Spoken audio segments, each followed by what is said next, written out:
Okay, so I'm curious, Irina, who invented pickleball and why? Aruna, I think it must be some smart CFO like you who must have thought, why have so many codes for so many games? Let's converge all of them, double the fun, and much, much, much lesser cost. Modern CFOs have moved away from the cost story, my friend. They're now looking at the value. And you know, the CFOs have really moved away from the traditional, I would say, financial stewardship. So if you now actually look at it, they are looking at fostering innovation and balancing between the short term and the long term goals is very, very important. And that's what will ensure that we have a sustainable growth and for the success of the organization.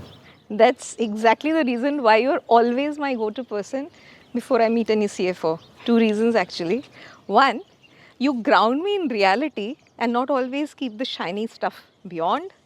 And second, you're finally my inside track who tells me as to how CFOs really create these budgets. That's my secret superpower. So, Aruna, what's the hack for really convincing CFOs to invest in the world of Gen AI and be early in the game? See, CFOs obviously always look for logic. Okay, so it's not about kind of looking at it to say that you really need to kind of do this absolutely right now. What is important for us to understand that in this age of Gen AI, why do I need to do it right now? We really need to explain to the board and the shareholders what's this value of this AI evolution. We've actually seen this whole transformation of the last, I would say, 10 years, from client to servers to the cloud. So everybody knows that, and change is the only constant. I think what they really are looking at is what is the ROI I need to tell to the shareholders. So move away from the cost story or the total cost optimization to the more of the value story. And in fact, I would actually say COMO. What's that? That's a new one, Aruna. So, what's Como? So COMO is cost of missing out. Woo, that's a great one. So Irina, tell me three reasons why we need to do the AI transformation right now in terms of value creation and the AI, I would say PNL, and I'll be your best ally. Cool. I think in terms of lines and circles. So my first three headlines. This entire AI transformation journey, it's fast but not furious. What I mean by that, it's not like those long ERP cycles or migration journeys which happened in the past, something like a pickleball game waiting in the rain. It really happens in a 3 to a 12 at the max a 14-month period. So it's fast. The second one, it's an ROI which makes the CFO smile. Because for every dollar that you spend there, at an average, you're seeing a 4x return. Best case, it's an 8x. So basically, the CFOs are able to create innovation budget.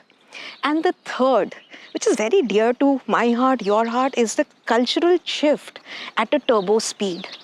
Basically, everybody in the organization gets curious. What can I do with AI? Now, the three spheres, hence, the first one is the organizational one. At an organization level, all of us are thinking that what can I do for my customers? Now, take the case of Myntra. For every customer going there, they are not invisible. They are being reciprocated in the manner and the need that they want. And even in an organization for people within, say the marketing department, the R&D department, they are able to create, build, ship faster. Now take the case of the second sphere, the departmental one. One close to my heart is what we were doing with the finance team. Now in finance, synergy and speed is critical, right? So now when you infuse Python, Excel copilots, you remember Abhishek created that Q4 forecasting model with just a few prompts. So that's the interdepartmental one. And the last one is the personal productivity. Now I'll tell you my secret hack. We have the Q4 QBR next week. And do you know what my secret prompt is? Based on my last Q3 results, what are the things I should be prepared for? What are the questions? And how should I have the most precise data-led responses for that? So that's for you, Aruna, as to how it really brings in an organizational scale change. Super impressed, Irina. So what are your top concerns, Aruna, as you're thinking of these implementations? So I would say, the top three concerns which is running on every CFO's minds is one, data sharing and oversharing. Second is responsible and ethical AI.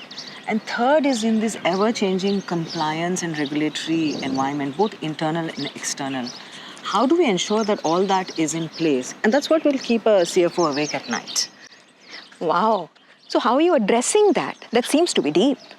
Yeah, so I think, from a Microsoft standpoint, I am very, very, if you come to privacy, I'm very proud of how we are looking at it. So we are very clearly telling the customers that your data is your data and we are not using that to run our data engines. And in fact, they can keep much more, I would say, access restrictions and restrictions on their data. For Microsoft, I would say that security is a very, very core principle. It's just not an add-in or a plug-on. We're looking at it as a core principles when we're doing all of our product development. And that's what we need to tell our customers as we go through this transformation journey. Perfect. That's lovely to hear. So, Irina, you're meeting so many customers. So what are you hearing on the AI transformation from them? At the highest level, at Microsoft, our entire mission is towards ensuring that we remain the co-pilot in India's journey to be AI first. And that means that we get really hyper-local and hyper-personal for students, farmers, people in the healthcare. And also show real impact driven by the real actions on the ground. So if I were to take at the spectrum of what we are seeing across the industries, take Apollo hospitals, for example. They have built co-pilots for their clinicians, for their doctors, for patients, many, many more in this ambition for healthcare of the future, which really kind of driving impact as to how things will be evolving, going remote with a personalized health. On the other side, Bajaj Finserv, with an ambition of creating an entire spectrum of offerings, they have about 200 million customers and they are wanting to bring in about an INR 150 crores of saving in the ways that they are implementing this.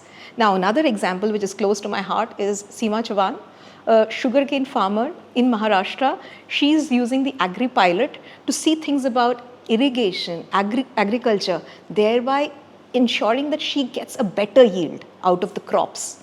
One more, my daughter was in the 12th grade. She's just finishing her board. Physics wala was her go-to co-pilot buddy, which made all the difference. And another one, interesting one, is Mahindra, is another one which has set up an entire new division.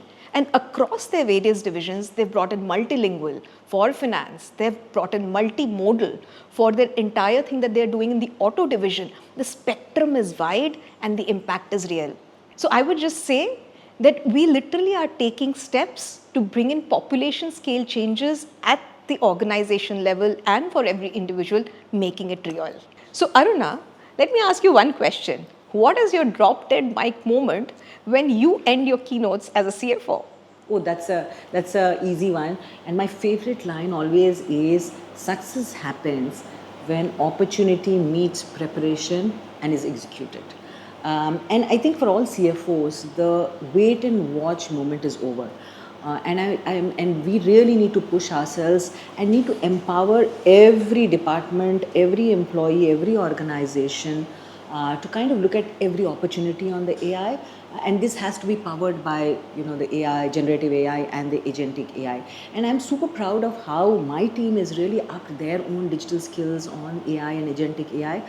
In fact, they won an award against business teams on how they're using AI to solve their problems in their day-to-day journey. So I think it's real, it is now, we need to move fast on this. That's what I so inspiring to hear, making ideas to reality to real impact. Thank you.